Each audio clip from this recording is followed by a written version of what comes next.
Hachette Audio presents Area 51, an uncensored history of America's top secret military base. Written and read by Annie Jacobson. Prologue, The Secret City. This book is a work of nonfiction. The stories I tell in this narrative are real.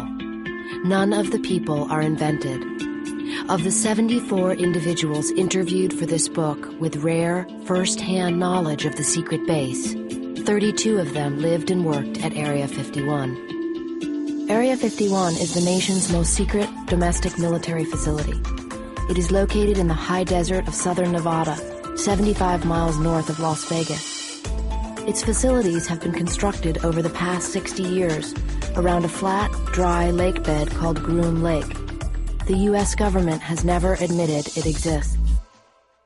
Key to understanding Area 51 is knowing that it sits inside the largest government-controlled land parcel in the United States, the Nevada Test and Training Range. Encompassing 4,687 square miles, this area is just a little smaller than the state of Connecticut, 3 times the size of Rhode Island, and more than twice as big as Delaware.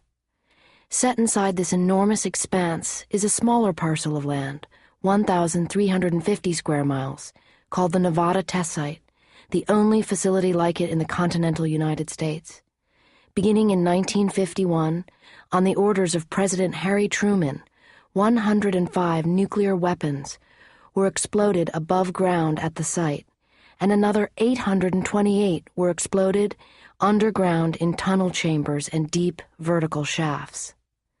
The last nuclear weapons test on American soil occurred at the Nevada Test Site on September 23, 1992.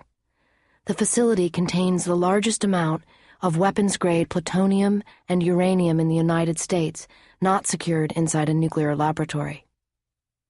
Area 51 sits just outside of the Nevada Test Site, approximately 5 miles to the northeast of the northernmost corner, which places it inside the Nevada Test and Training Range. Because everything that goes on at Area 51, and most of what goes on at the Nevada Test and Training Range, is classified when it is happening, this is a book about secrets. 2 early projects at Groom Lake have been declassified by the Central Intelligence Agency, the U-2 spy plane, declassified in 1998, and the A-12 Oxcart spy plane, declassified in 2007. And yet in thousands of pages of declassified memos and reports, the name Area 51 is always redacted or blacked out. There are only 2 known exceptions, most likely mistakes. This is a book about government projects and operations that have been hidden for decades, some for good reasons, others for arguably terrible ones, and one that should never have happened at all. These operations took place in the name of national security, and they all involved cutting-edge science. The last published words of Robert Oppenheimer, father of the atomic bomb, were, "Science is not everything, but science is very beautiful." After reading this book, readers can decide what they think about what Oppenheimer said. This is a book about black operations, government projects that are secret from Congress and secret from the people who make up the United States. To understand how black projects began and how they continue to function today, one must start with the creation of the atomic bomb. The men who ran the Manhattan Project wrote the rules about black operations. The atomic bomb was the mother of all black projects, and it is the parent from which all black operations have sprung. Building the bomb was the single most expensive engineering project in the history of the United States. It began in 1942, and by the time the bomb was tested inside the White Sands Proving Ground in the New Mexico high desert on July 16, 1945, the bomb's price tag, adjusted for inflation, was $28 billion. The degree of secrecy maintained while building the bomb is almost inconceivable. When the world learned that America had dropped an atomic weapon on Hiroshima, no one was more surprised than the U.S. Congress, none of whose members had had any idea it was being developed. Vice President Harry Truman had been equally stunned to learn about the bomb when he became President of the United States on April 12, 1945. Truman had been chairman of the Senate Special Committee to investigate the National Defense Program when he was vice president, meaning he was in charge of watching how money was spent during the war. Yet he'd had no idea about the atomic bomb until he became president and the information was relayed to him by two men, Vannevar Bush, the president's science advisor, and Henry L. Stimson, the nation's Secretary of War. Bush was in charge of the Manhattan Project and Stimson was in charge of the war. The Manhattan Project employed 200,000 people. It had 80 offices and dozens of production plants spread out all over the country, including a 60,000-acre facility in rural Tennessee that pulled more power off the nation's electrical grid than New York City did on any given night. And no one knew the Manhattan Project was there. That is how powerful a black operation can be. After the war ended, Congress, the legislators who had been so easily kept in the dark for 2.5 years, was given stewardship of the bomb. It was now up to Congress to decide who would control its unimaginable destructive power. With the passing of the Atomic Energy Act of 1946, a terrifying and unprecedented new system of secret-keeping emerged. The presidential system was governed by presidential executive orders regarding national security information. But the newly created Atomic Energy Commission, formerly known as the Manhattan Project, was now in charge of regulating the classification of all nuclear weapons information in a system that was totally separate from the president's system. In other words, for the first time in American history, a federal agency run by civilians, the Atomic Energy Commission, would maintain a body of secrets classified based on factors other than presidential executive orders. It is from the Atomic Energy Act of 1946 that the concept "born classified" came to be, and it was the Atomic Energy Commission that would oversee the building of 70,000 nuclear bombs in 65 different sizes and styles.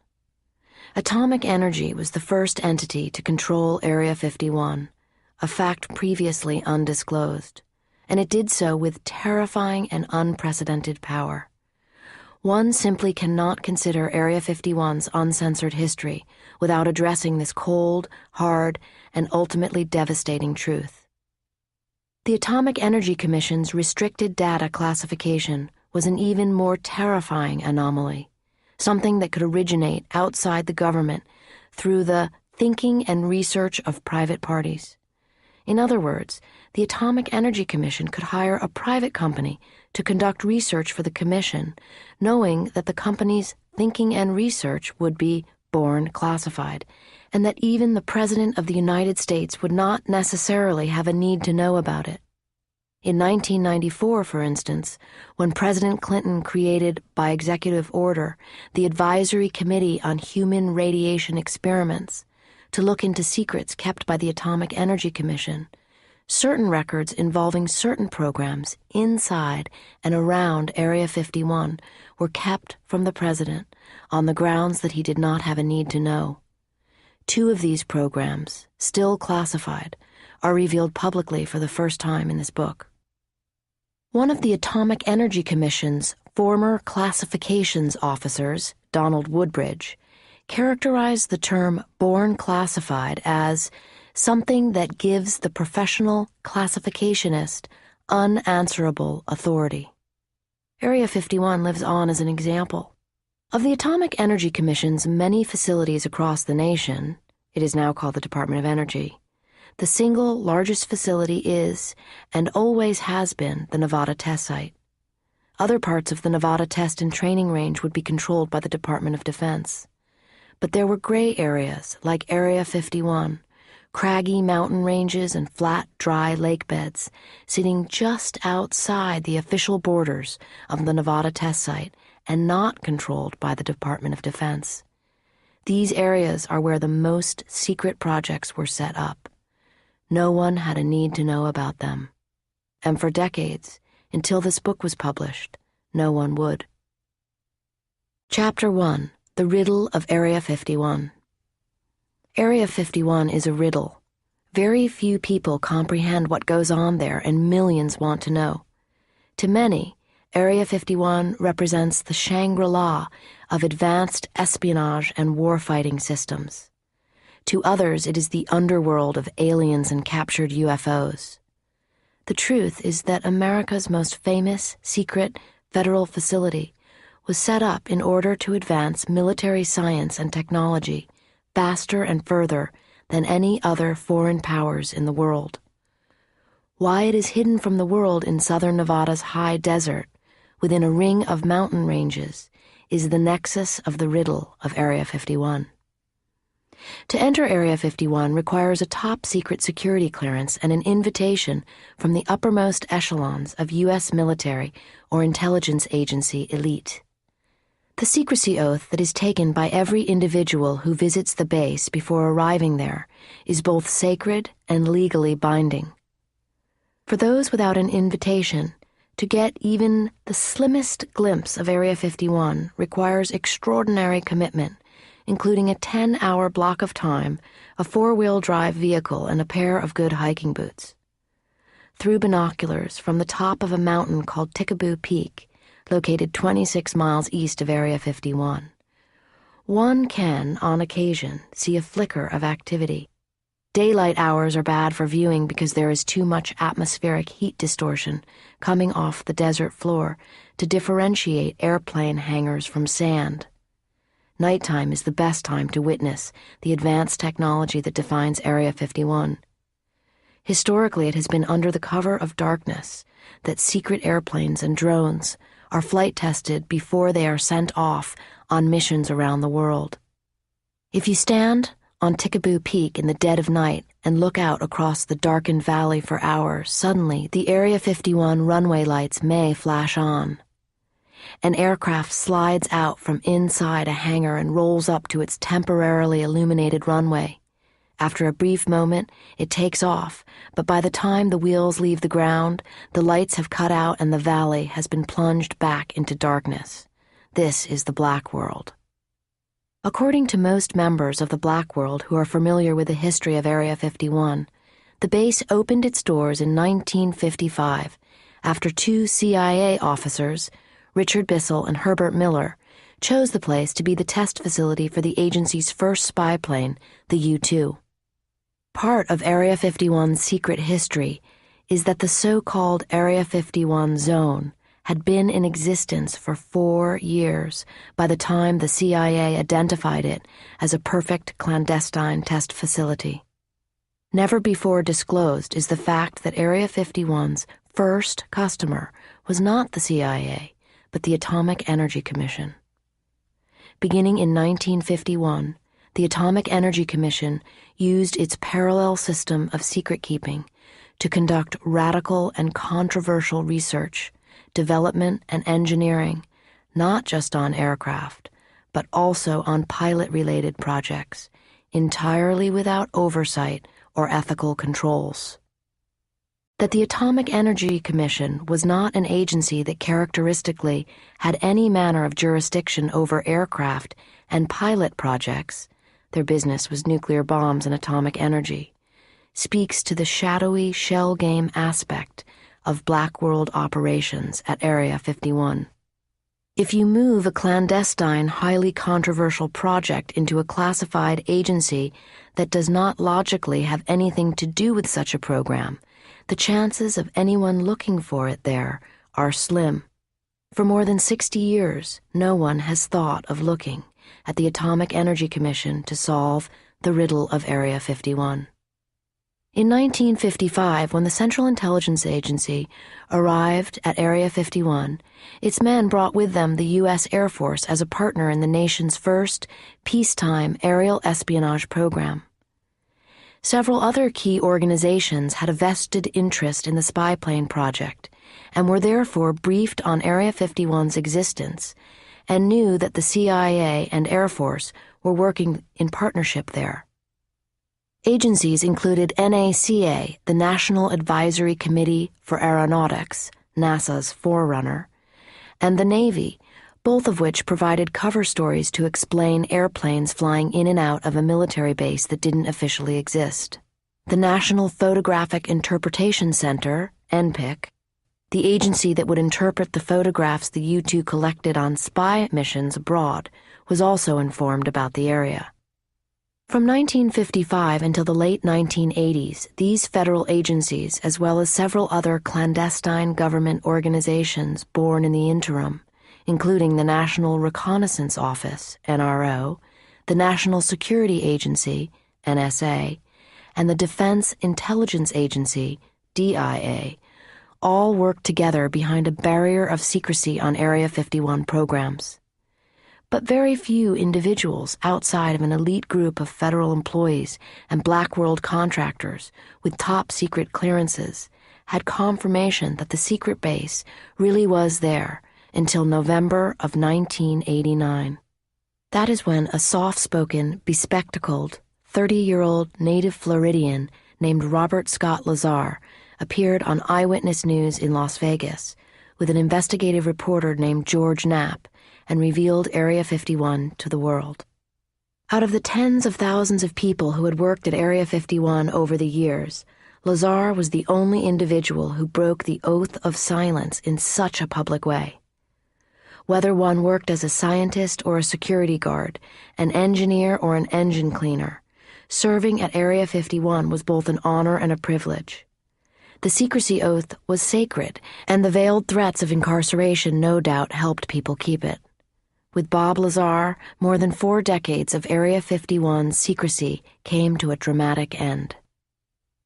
That Bob Lazar wound up at Area 51 owing to a job referral by the Hungarian-born nuclear physicist Dr. Edward Teller is perfectly ironic. Teller co-invented the world's most powerful weapon of mass destruction, the thermonuclear bomb, and tested many incarnations of his diabolical creation just a few miles over the hill from Area 51, in the numbered sectors that make up the Nevada test site. The test site is America's only domestic atomic bomb range and is Area 51's working partner.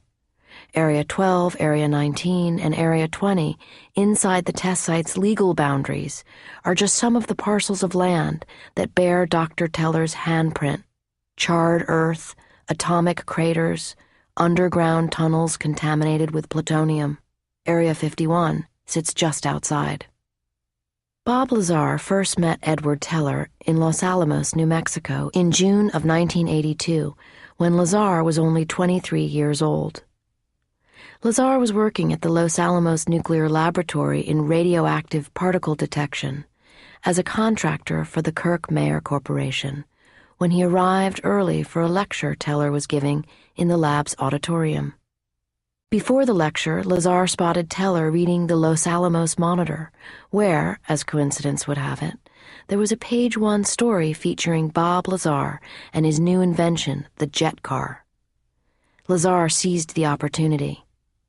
"That's me you're reading about," he famously told Teller as a means of engaging him in conversation. Here was an ambitious young scientist reaching out to the jaded, glutted grandfather of mass destruction. In hindsight, it makes perfect sense that the ultimate consequences of this moment were not beneficent for Lazar. 6 years later, Lazar's life had reached an unexpected low. He'd been fired from his job at Los Alamos. Terrible financial problems set in. He and his wife, Carol Strong, who was 13 years his senior, moved to Las Vegas and opened up a photo processing shop. The marriage fell apart. Lazar remarried a woman named Tracy Merck, who'd worked as a clerk for the Lazars. 2 days after Bob Lazar's wedding to Tracy, his first wife, Carol, committed suicide by inhaling carbon monoxide in a shuttered garage. Lazar declared bankruptcy and sought advanced engineering work. He reached out to everyone he could think of, including Dr. Edward Teller, who was now spearheading President Reagan's Strategic Defense Initiative, or Star Wars. In 1988, Teller found Lazar a job. This job was far from any old advanced engineering job. Edward Teller had recommended Bob Lazar to the most powerful defense industry contractor at Area 51, a company called EG&G. Among the thousands of top-secret and Q-cleared contractors who have worked on classified and black projects at the Nevada test site in Area 51, none has had as much power and access, or as little oversight, as EG&G. On Teller's instruction, Lazar called a telephone number. A person at the other end of the line told him to go to McCarran Airport in downtown Las Vegas on a specific date in December to the EG&G building there. Lazar was told he would be flown by private aircraft to Groom Lake. He was excited and followed orders. Inside the EG&G building, he was introduced to a man called Dennis Mariani, who would soon become his supervisor. The two men went to the south end of the airport and into a secure hangar ringed by security fences and guarded by men with guns. There, EG&G ran a fleet of 737 airplanes that flew back and forth to Groom Lake, and still do. Because they flew with the call sign Janet, this private Area 51 commuter fleet had become known as Janet Airlines. Lazar and his supervisor passed through security and boarded a white aircraft with no markings or logo, just a long red stripe running the length of the airplane. Fly to Area 51 on a northerly course from Las Vegas, and you'll see a Nevada landscape that is classic American Southwest. Snow-capped mountains, rolling hills, and desert valley floors. Bob Lazar would not have seen any of this on his approach to Groom Lake because the window curtains on his Janet Airlines flight would have been drawn. They always are when newcomers arrive. The airspace directly over Area 51 has been restricted since the mid-1950s, which means no one peers down onto Area 51 without authorization except satellites circling the globe in outer space.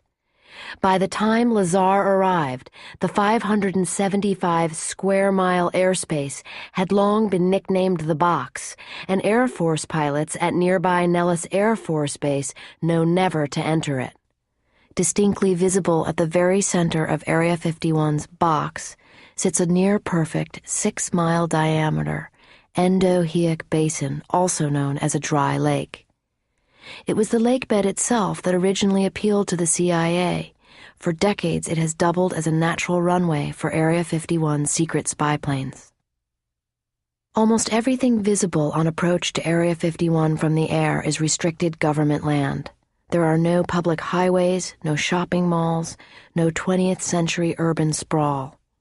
Where the land is hilly, Joshua trees and yucca plants grow, their long spiky leaves extended skyward like swords. Where the land is flat, it is barren and bald. Except for creosote bushes and tumbleweed, very little grows out here on the desert floor. The physical base, its hangars, runways, dormitories, and towers, begins at the southernmost tip of Groom's Dry Lake. The structures spread out in rows, heading south down the Emigrant Valley floor.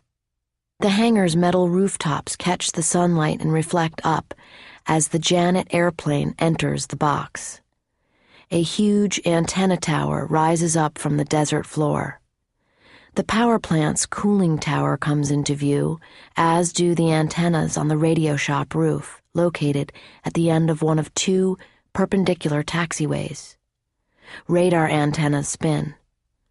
One dish is 60 feet in diameter and always faces the sky. Its beams are so powerful they would instantly cook the internal organs of any living thing. The Quick Kill system, designed by Raytheon to detect incoming missile signals, sits at the edge of the dry lakebed, not far from the famous pylon, featured in Lockheed publicity photos, but never officially identified as located at Area 51. Insiders call the pylon the pole. It's where the radar cross-section on prototype stealth aircraft is measured. State-of-the-art million-dollar black aircraft are turned upside down and hoisted aloft on this pole, making each one look tiny and insignificant in the massive Groom Lake expanse, like a bug on a pin in a viewing case. As a passenger on the Janet 737 gets closer, it becomes easier for the eye to judge distance. Groom Mountain reveals itself as a massive summit that reaches 9,380 feet. It towers over the base at its northernmost end and is rife with Area 51 history and lore. Countless Area 51 commanding officers have spent weekends on the mountain hunting deer. Hidden inside its craggy lower peaks are two old lead and silver mines named Black Metal and Sheehan Mine. In the 1950s, one ancient miner hung on to his federal mining rights with such ferocity that the government ended up giving him a security clearance and briefing him on Area 51 activities rather than continuing to fight to remove him.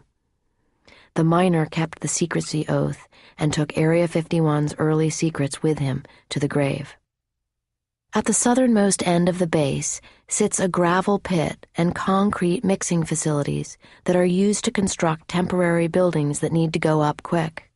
Against the sloping hills to the west sit the old fuel storage tanks that once housed JP-7 jet fuel, specially designed for CIA spy planes that needed to withstand temperature fluctuations from -90 degrees to 285 degrees Fahrenheit. To the south, on a plateau of its own, is the Weapons Assembly and Storage Facility. This is recognizable from the air by a ring of mounded dirt meant to deflect blasts in the event of an accident. Behind the weapons depot, a single-lane dirt road runs up over the top of the hill and dumps back down into the Nevada test site next door at Gate 800, later called Gate 700. Old-timers from the U-2 spy plane days call this access point Gate 385, originally the only way into Area 51 if you were not arriving by air. On the Area 51 side of the gate, the shipping and receiving building can be found. In the height of the nuclear testing days, in the 1950s and 1960s, trucks from the Atomic Energy Commission motor pool spent hours in the parking lot here while their appropriately cleared drivers enjoyed Area 51's legendary gourmet chow. In December of 1988, had Lazar been looking out the Janet 737 aircraft window just before landing, off to the northwest he would have seen EG&G radar sites dotting the valley floor in a diagonal line. Part of the Air Force's Foreign Technology Division, which began in 1968, these radar sites include coveted Soviet radar systems acquired from Eastern Bloc countries and captured during Middle East wars. Also to the north lies Slater Lake, named after Commander Slater, and dug by contractors during the Vietnam War. Around the lake's slope banks are trees, unusual for the area, tall and leafy, looking as if they belong in Europe or on the East Coast. This is the only non-indigenous plant life in all of Area 51. Move ahead to December of 1998, and 5 miles beyond Slater Lake, across the flat, dry valley floor, an airplane passenger would have seen a crew of men dressed in hazmat suits, busily removing the top 6 inches of soil from a 269-acre parcel contaminated with plutonium, set inside Area 51's airspace but in a quadrant of its own. This sector was designated Area 13. What the men did was known to only a select few. Like all things at Area 51, if a person didn't have a need to know, he knew not to ask. The airplane carrying Lazar would likely have landed on the easternmost runway and then taxied up to the Janet terminal near the security building. Lazar and his supervisor, Dennis Mariani, would have gone through security there. According to Lazar, he was taken to a cafeteria on the base. When a bus pulled up, he and Mariani climbed aboard. Lazar said he could not see exactly where he was taken because the curtains on the bus windows were drawn. If Lazar had been able to look outside, he would have seen the green grass of the Area 51 baseball field, where, beginning in the mid-1960s, during the bonanza of underground nuclear testing, Area 51 workers battled Nevada test site workers at weekly softball games.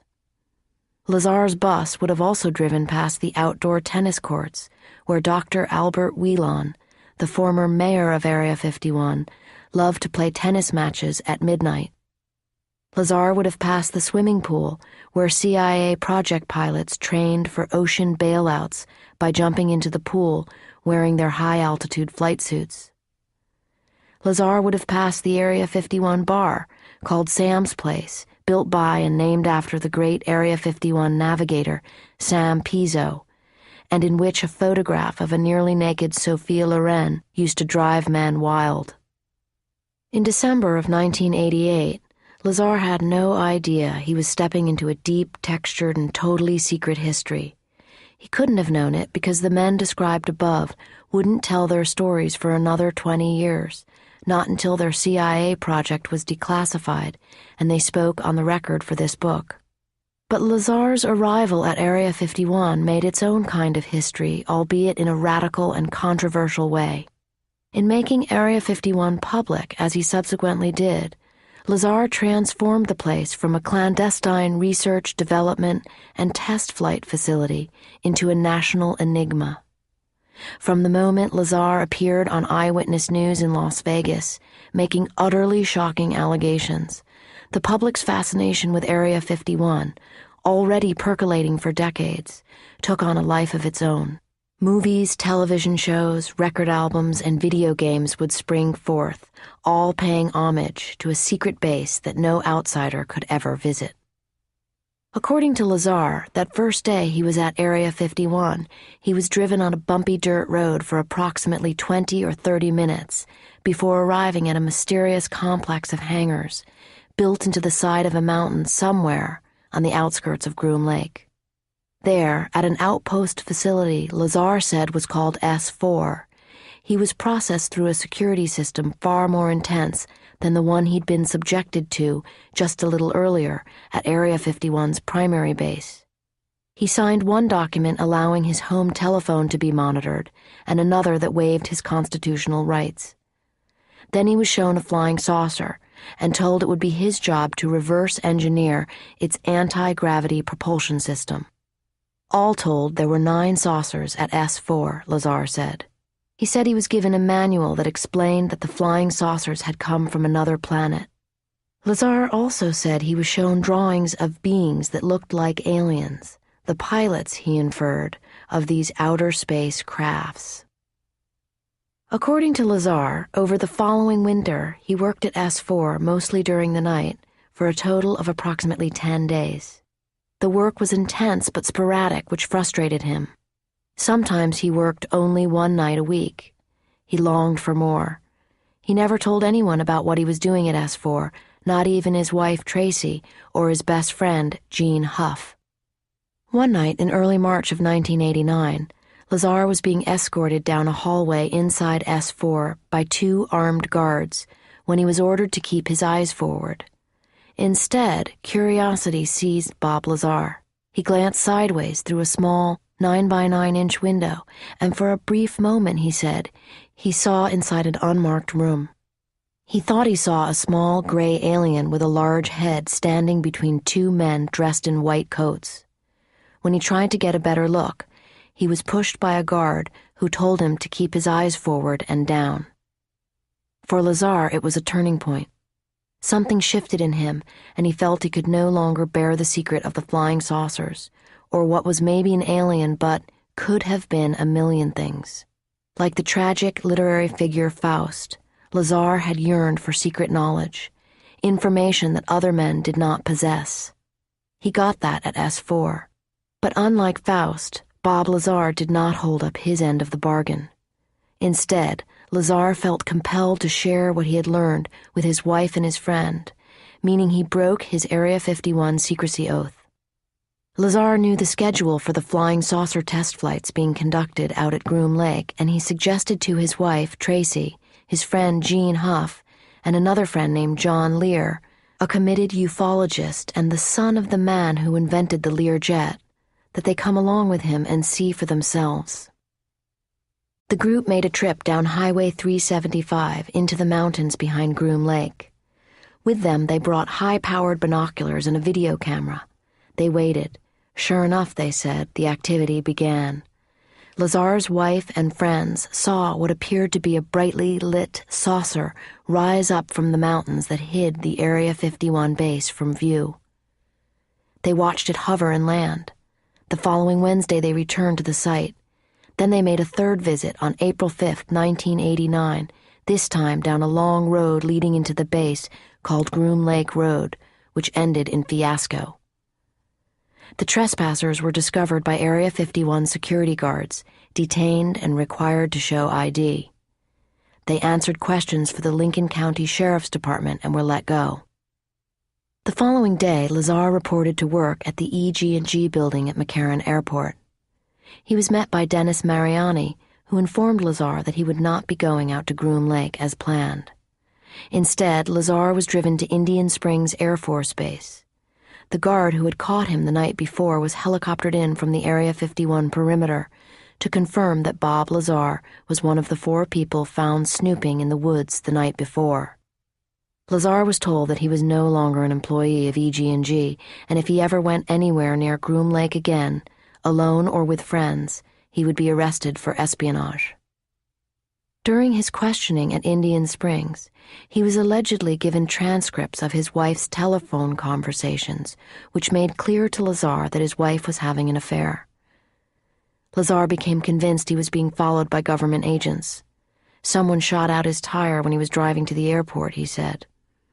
Fearing for his life, he decided to go public with his story and contacted Eyewitness News anchor George Knapp.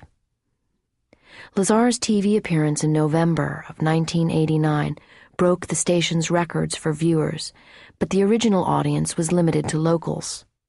It took some months for Lazar's story to go global. The man responsible for that happening was a Japanese-American mortician living in Los Angeles named Norio Hayakawa. Decades later, Norio Hayakawa still recalls the moment he first heard Lazar on the radio. It was late at night, Hayakawa explains. I was working in the mortuary and listening to talk radio, KVEG out of Las Vegas, the happening show with host Billy Goodman. Remember, this was early 1990, long before Art Bell and George Norrie were doing Coast to Coast, Hayakawa recalls. I heard Bob Lazar telling his story about S4 and I became intrigued. As Hayakawa toiled away at the Fukui mortuary in Little Tokyo, he listened to Bob Lazar talk about flying saucers. Having no television experience, Hayakawa contacted a Japanese magazine called Mu, renowned for its popular stories about UFOs. Mu got in touch with me right away and said they were interested and that Nippon TV was interested too. In a matter of weeks, Japan's leading TV station had dispatched an 8-man crew from Tokyo to Los Angeles. Hayakawa took them out to Las Vegas where he'd arranged for an interview with Bob Lazar. That was in February of 1990. We went on a Wednesday because that was the day we'd heard on the radio they did flying saucer tests, Hayakawa recalls. We interviewed Lazar for 3 or 4 hours. He was a strange person. He had bodyguards with him in his house who followed him around everywhere he went. But we were satisfied with the interview. We decided to try and film some of the saucer activity at Area 51. Hayakawa asked Lazar if he would take them to the lookout point on Tikaboo Mountain off Highway 375. Lazar declined, but told them exactly where to go and at what time. We went to the place and set up our equipment. Lo and behold, just after sundown, a bright orangish light came rising up off the land near Groom Lake. We were filming. It came up and made a fast, directional change. This happened 3 times. We couldn't believe it, Hayakawa says. At the time, he was convinced that what he saw was a flying saucer, just like Lazar had said. Hayakawa showed the footage to the magazine's bosses in Japan, who were thrilled. The TV station had paid Lazar a little over $5,000 for a 2-hour segment about his experience at Area 51. Part of the deal was that Lazar was going to fly to Tokyo with Norio Hayakawa to do a 15-minute interview there. Instead, just a few days before the show, Lazar called the director of Nippon TV and said federal agents were preventing him from leaving the country. Lazar agreed to appear on the show via telephone and answered questions from telephone callers instead. The program aired in Japan's golden hour, Hayakawa says, prime time. 30 million Japanese viewers tuned in. The program introduced Japan to Area 51. As Lazar's Area 51 story became known around the world, Bob Lazar the person was scrutinized by a voracious press. Every detail of his flawed background was aired as dirty laundry for the public to dissect. It appeared he lied about where he went to school. Lazar said he had a degree from MIT, but the university said it had no record of him. In Las Vegas, Lazar was arrested on a pandering charge. It didn't take long for him to disappear from the public eye. But Bob Lazar never changed his story about what he saw at Area 51's S4. Had Lazar witnessed evidence of aliens and alien technology? Was his discrediting part of a government plot to silence him? Or was he a fabricator, a loose cannon, who perceived what he saw as an opportunity for money and fame? He sold the film rights to his story to New Line Cinema in 1993. Lazar took 2 lie detector tests, and both gave inconclusive results. The person administrating the tests said it appeared that Bob Lazar believed what he was saying was true. The odd part, says Norio Hayakawa, is how in the years after Lazar, the story of Area 51 merged with the story of Roswell. If you stop anyone on the street and you ask them what they know about Area 51, they say aliens. Or they say Roswell. To the tens of millions of Americans who believe UFOs come from other planets, Roswell is the Holy Grail. But Roswell has not always been considered the pinnacle of UFO events. It, too, had a hidden history for many years. What you need to remember is that in 1978, the Roswell crash registered a .01 on the scale in terms of important UFO crashes, explains Stanton Friedman, a septuagenarian nuclear physicist turned ufologist, often referred to by Larry King and others as America's leading expert on UFOs. Until the 1980s, the most important book about UFOs was called Flying Saucers Serious Business, written by newsman Frank Edwards, Friedman says. In the book, thousands of UFO sightings are discussed, and yet Roswell is mentioned for maybe half a paragraph. That is not very much compared to now. Until Stanton Friedman's expose on the Roswell incident, which he began in 1978, the story was limited to a few publicly known facts. During the first week of July 1947, in the middle of a powerful lightning storm, something crashed onto a rancher's property outside of Roswell, New Mexico. The rancher, named W. W. Brazel, had been a famous cowboy in his earlier days. Brazel loaded the strange pieces of debris that had come down from the sky into his pickup truck and drove them to the local sheriff's office in Roswell.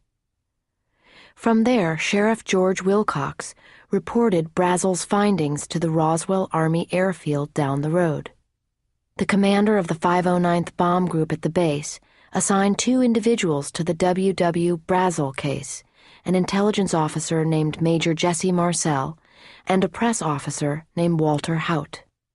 Later that same day, Frank Joyce, a stringer for United Press International and a radio announcer at KGFL in Roswell, received a telephone call from the Roswell Army Airfield.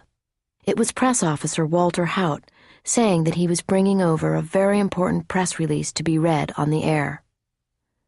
Haut arrived at KGFL and handed Frank Joyce the original Roswell statement, which was printed in the paper later that afternoon, July 8, 1947, and in the San Francisco Chronicle the following day. The many rumors regarding the flying disc became a reality yesterday when the intelligence office of the 509th Bomb Group of the 8th Air Force Roswell Army Airfield was fortunate enough to gain possession of a disc through the cooperation of one of the local ranchers and the sheriff's office of Chavez County. The flying object landed on a ranch near Roswell sometime last week. Not having phone facilities, the rancher stored the disc until such time as he was able to contact the sheriff's office, who in turn notified Major Jesse A. Marcel of the 509th Bomb Group Intelligence Office. Action was immediately taken and the disc was picked up at the rancher's home. It was inspected at the Roswell Army Airfield and subsequently loaned by Major Marcel to higher headquarters. 3 hours after Haut dropped off the statement, the commander of the Roswell Army Airfield sent Walter Haut back to KGFL with a second press release, stating that the first press release had been incorrect. What had crashed on W.W. Brazel's ranch outside Roswell was nothing more than a weather balloon.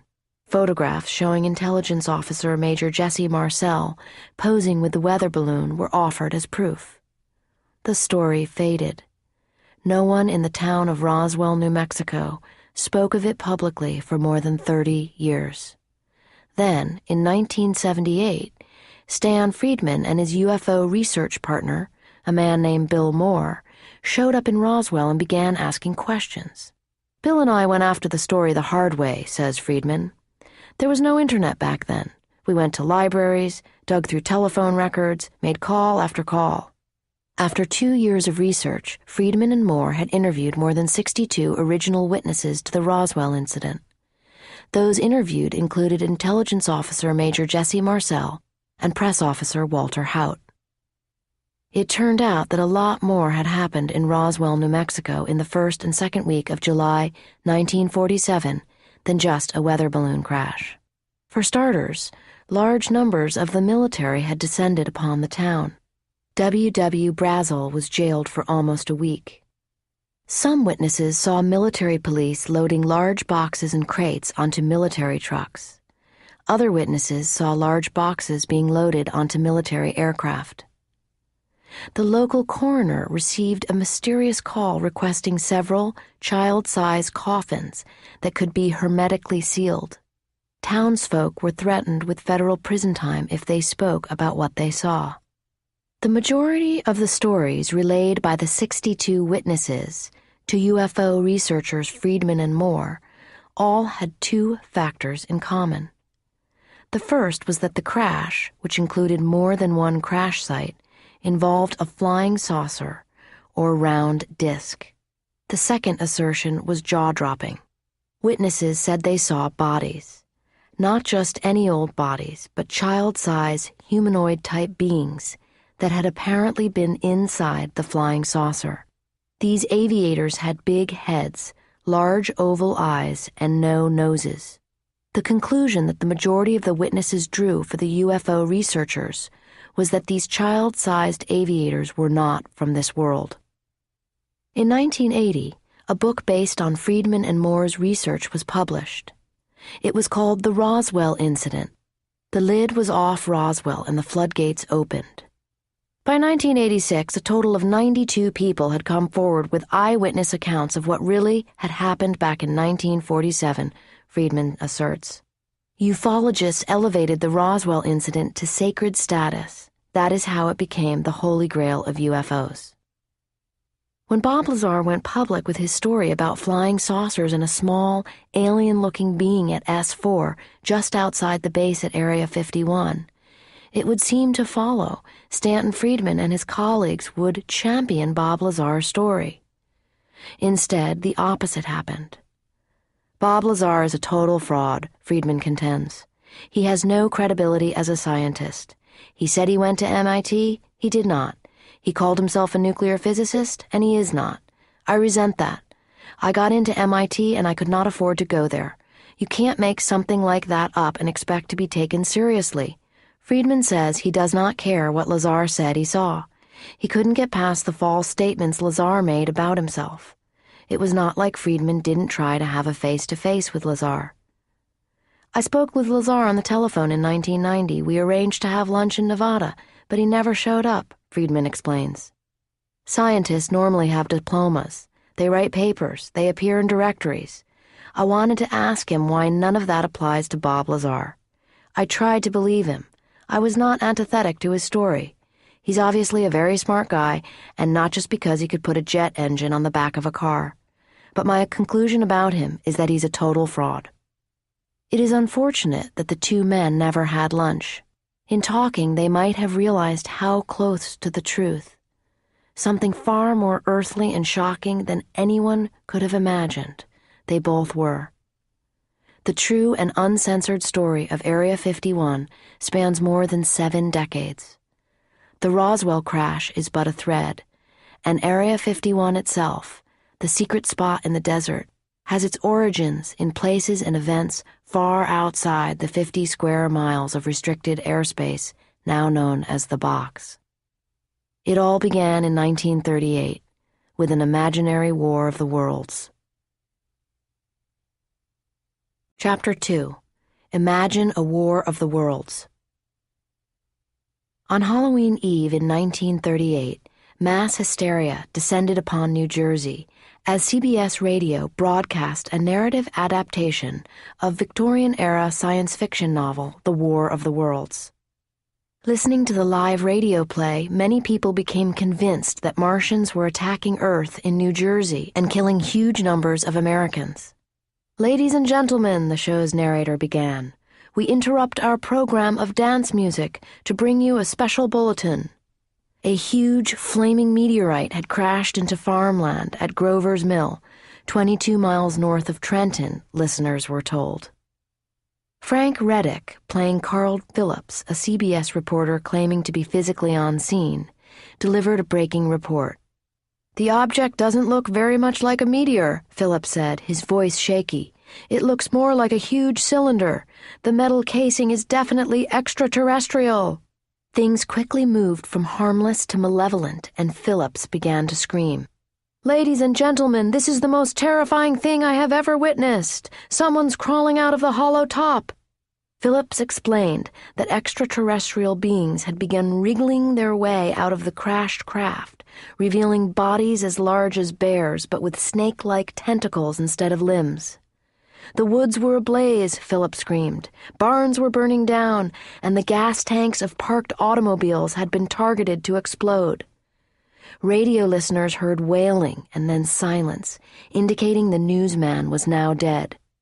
Next, a man solemnly identified himself as the Secretary of the Interior and interrupted the report.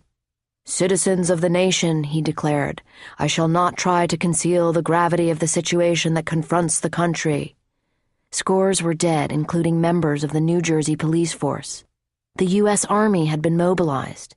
New York City was under evacuation orders. Interplanetary warfare had begun. Although the 8 p.m. broadcast had opened with a brief announcement that the story was science fiction and based on the novel by H.G. Wells, huge numbers of people across America believed it was real. Those who turned their radio dials for confirmation learned that other radio stations had interrupted their own broadcasts to follow the exclusive, live CBS radio coverage about the Mars attack. Thousands called the station and thousands more called the police. Switchboards jammed. Hospitals began admitting people for hysteria and shock. Families in New Jersey rushed out of their homes to inform anyone not in the know that the world was experiencing a Martian attack. The state police sent a teletype over their communication system, noting the broadcast drama was an imaginary affair, but the hysteria was already well beyond local law enforcement's control. Across New York and New Jersey, people loaded up their cars and fled. To many, it was the beginning of the end of the world. The following morning, the New York Times carried a page-one above-the-fold story, headlined, "Radio Listeners in a Panic Taking War Drama as Fact." Across the nation, there had been reports of disrupted households, interrupted religious services, traffic jams, and clogged communication systems. All through the night, in churches from Harlem to San Diego, people prayed for salvation. In the month that followed, more than 12,500 news stories discussed the War of the Worlds broadcast.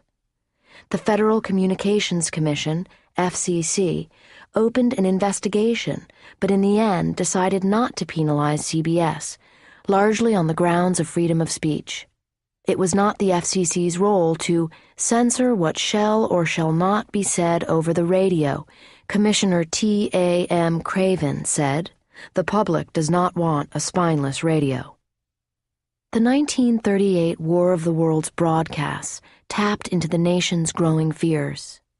Just 2 weeks before, Adolf Hitler's troops had invaded Czechoslovakia, leaving the security of Europe unclear.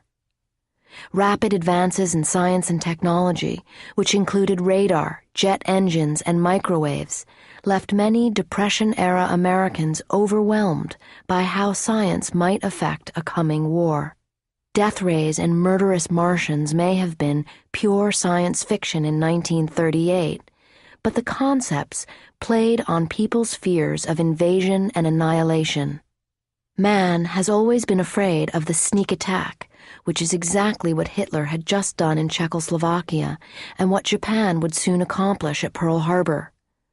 The weapons introduced in World War II included rockets, drones, and the atomic bombs, all foreshadowed in Wells's story. Advances in science were about to fundamentally change the face of war and make science fiction not as fictional as it had once been.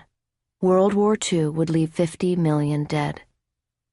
From the moment it hit the airwaves, the War of the Worlds radio broadcast had a profound effect on the American military.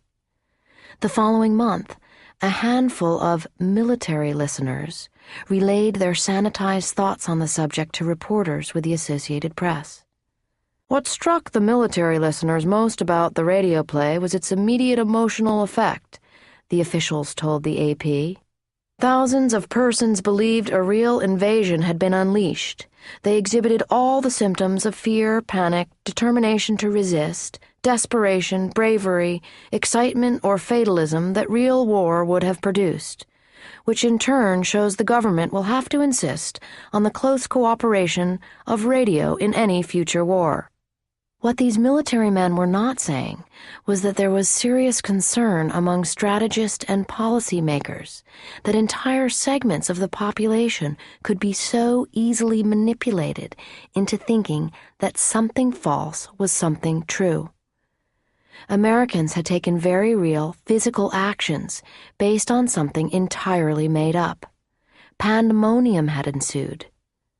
Totalitarian nations were able to manipulate their citizens like this, but in America? This kind of mass control had never been seen so clearly and definitively before. America was not the only place where government officials were impressed by how easily people could be influenced by a radio broadcast. Adolf Hitler took note as well.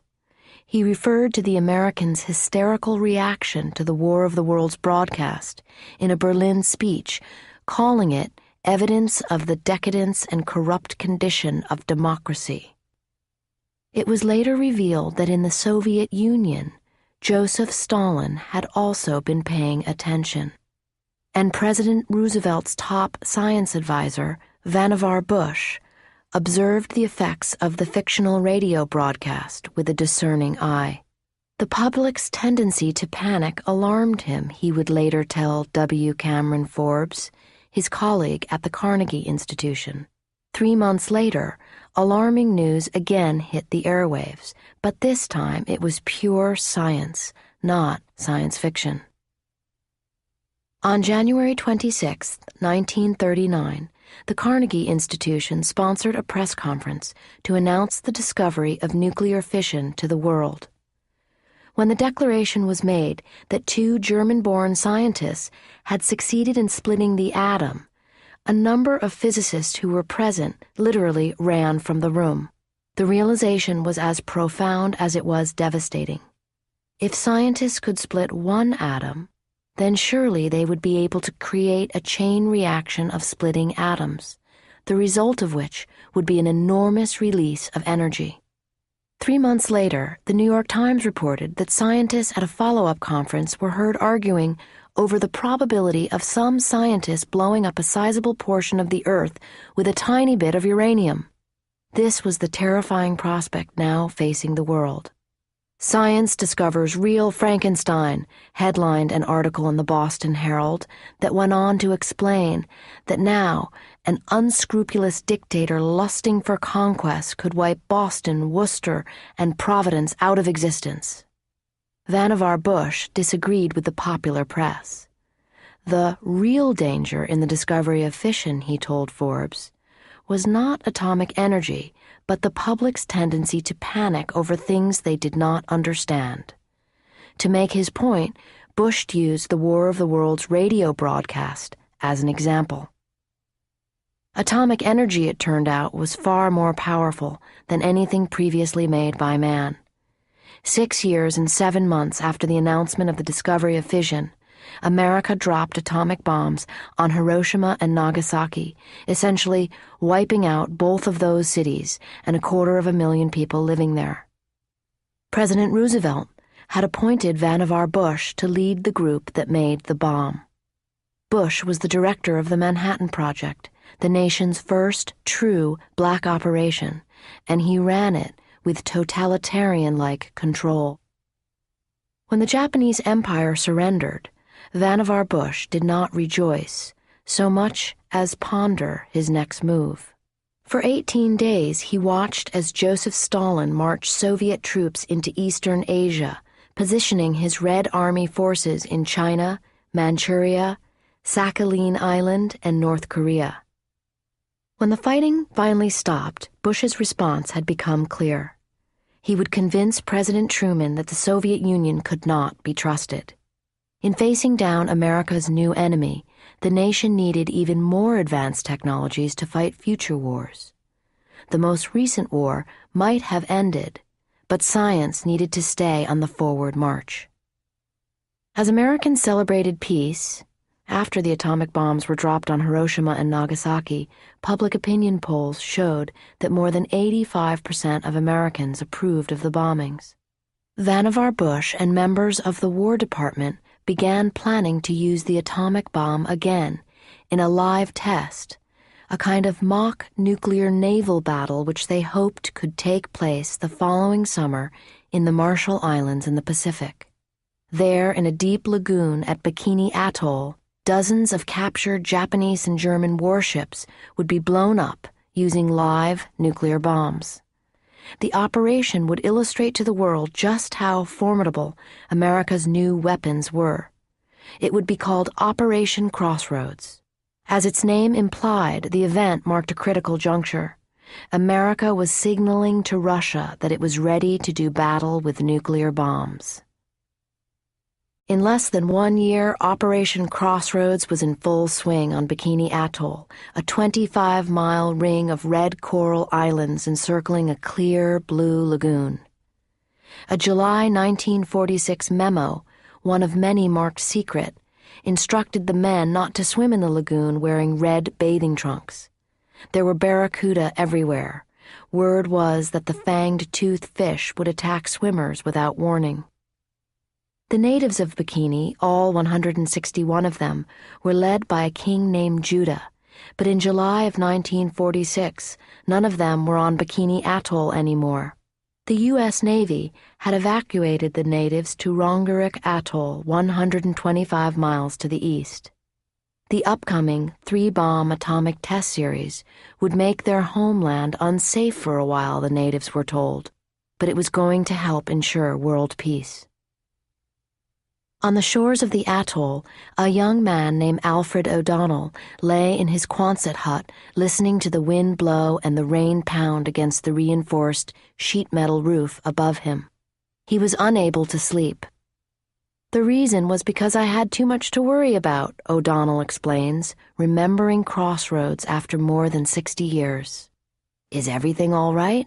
Is the bomb going to go off like planned? What the 24-year-old weapons engineer was worrying about were the sea creatures in the lagoon. Let's say an octopus came into contact with one of the bomb's wires. What would happen? What if something got knocked out of place? The wires O'Donnell referred to ran from a concrete bunker on Bikini called the Control Point and out into the ocean where they connected to a 23-kiloton atomic bomb codenamed Baker. The men in the U.S. Navy's Task Force 1 gave the bomb a more colorful name. They called it Helen of Bikini, after the legendary femme fatale for whom so many ancient warriors laid down their lives. A nuclear weapon was both destructive and seductive, the sailors said, just like Helen of Troy had been. As leading member of the arming party that would wire and fire the atomic bombs during Operation Crossroads, O'Donnell had a tremendous responsibility, especially for someone so young. 5 years earlier, I was just a kid from Boston with a normal life. All I was thinking about for my future was a baseball career, O'Donnell recalls. In 1941, when O'Donnell was in high school, he'd been recruited by the Boston Braves, thanks to his exceptional .423 batting average. Then came the war and everything changed. He married Ruth. He joined the Navy where he learned radio and electronics. In both subjects he quickly excelled. Back in Boston after the war, O'Donnell was mysteriously recruited for a job with Raytheon Production Corporation, a defense contract company co-founded by Vannevar Bush. What exactly the job entailed, O'Donnell did not know when he signed on. The recruiters told him he would find out more details once he was granted a security clearance. I didn't know what a security clearance was back then, O'Donnell recalls. After a month, he learned that he was now part of the Manhattan Project. He was transferred to a small engineering company named for 3 MIT professors who ran it, Edgerton, Germeshausen, and Greer. Later, the company shortened its name to EG&G. There, O'Donnell was trained to wire a nuclear bomb by Herbert Greer, the man who had invented the firing systems for the bombs dropped on Japan. The next thing I knew, I was asked to go to Bikini in the summer of 1946, says O'Donnell. I did not want to go. I'd fought on those atolls during the war. I'd seen bodies of young soldiers floating dead in the water, and I swore I'd never go back. But Ruth and I had a baby on the way, and she said go, and I did. He went on. I missed Ruth. She was pregnant, thank God, but I wondered what she was doing back in Boston where we lived. Was she able to take out the garbage all right? 42,000 people had gathered on Bikini Atoll to witness Operation Crossroads, and O'Donnell could not sleep because he felt all of those eyes were on him. Thinking about Ruth was how O'Donnell stopped worrying about how well he had wired the bomb. Elsewhere on Bikini Atoll, Colonel Richard Sully Leghorn cut the figure of a war hero. Handsome and mustached, Leghorn looked just like Clark Gable in It Happened One Night. Commanding officer of Task Force 152, Leghorn was one of the pilots leading the mission to photograph the nuclear bombs from the air. Leghorn spent afternoons with Navy navigators, rehearsing flight paths that, come shot day, would take him within viewing distance of the atomic cloud. At 27 years old, Richard Leghorn was already a public figure. He'd been the young reconnaissance officer who'd taken photographs of the beaches of Normandy on D-Day. In the face of intense fire from some of the strongest anti-aircraft installments in Western Europe, Richard Leghorn photographed bridges, rail junctions, airfields, and other targets, the U.S. Army Air Forces was proud to say. Leghorn, a physicist, had a degree from the Massachusetts Institute of Technology. He loved the scientific concept of photography, which was why he went back to work for Eastman Kodak after the war. Then, in early 1946, the Navy called him back for temporary duty on Operation Crossroads. He trained at the Roswell Army Airfield in New Mexico and flew the military's best photographic equipment across the Pacific. Now here he was on Bikini. Soon, Leghorn would be soaring over the mushroom cloud, taking pictures of what happens to warships when they are targeted by a nuclear bomb. At Central Command, Curtis Emerson LeMay stood chomping on a cigar. LeMay was going over procedures and protocols for the Crossroads event. Just 39 years old, LeMay had already graced the cover of Time magazine and was known around the world as the man who'd helped end World War II.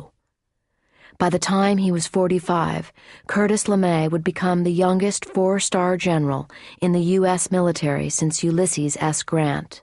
Dark, brooding, and of legendary self-will, LeMay had led the incendiary bombing campaigns against Japanese cities, including Tokyo.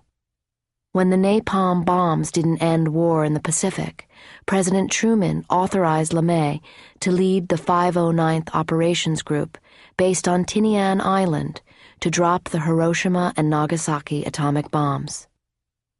Curtis LeMay rarely smiled. When he spoke, it was described as not much more than a snarl. Critics called him a cold-hearted military strategist and attributed his calculated vision to a troubled upbringing. His father was a violent drunk, and LeMay was forced to help support the family when he was a child. At the age of 7, he was shooting sparrows for an old lady neighbor who paid 5 cents per bird. Though journalist I.F. Stone called LeMay a caveman in a jet bomber, his men adored him, often noting that he was not someone who sent his men into battle, but one who led them there. During the war in the Pacific, LeMay often flew lead on bombing raids. But now the war was over, and LeMay was thinking about a military strategy for the future. Beginning at Crossroads, he would shape the U.S. Air Force in a way no other individual has since. As Deputy Chief of Air Staff for Research and Development of the U.S. Army Air Forces, LeMay was at Bikini to determine how effective the bomb could be in nuclear naval battles against the Soviet Union. Operation Crossroads was a huge event, described as the apocalypse with fireworks. To someone who didn't know World War II was over, the scene on the lagoon at Bikini that day might have seemed surreal. An armada of captured German and Japanese warships had been lined up alongside retired American cruisers and destroyers. These were massive football field-sized warships whose individual might was dwarfed only by the combined power of them all. 8 submarines had been tethered to anchors on the ocean floor. There were over 1 million tons of battle-weary steel floating on the ocean without a single human on board. Instead, thousands of pigs, sheep, and rats had been set out in the South Pacific sunshine, in cages or in leg irons, and they would face the coming atomic blast. Some of the animals had metal tags around their necks. Others had Geiger counters clipped to their ears. The Navy wanted to determine how living things fared against nuclear bombs.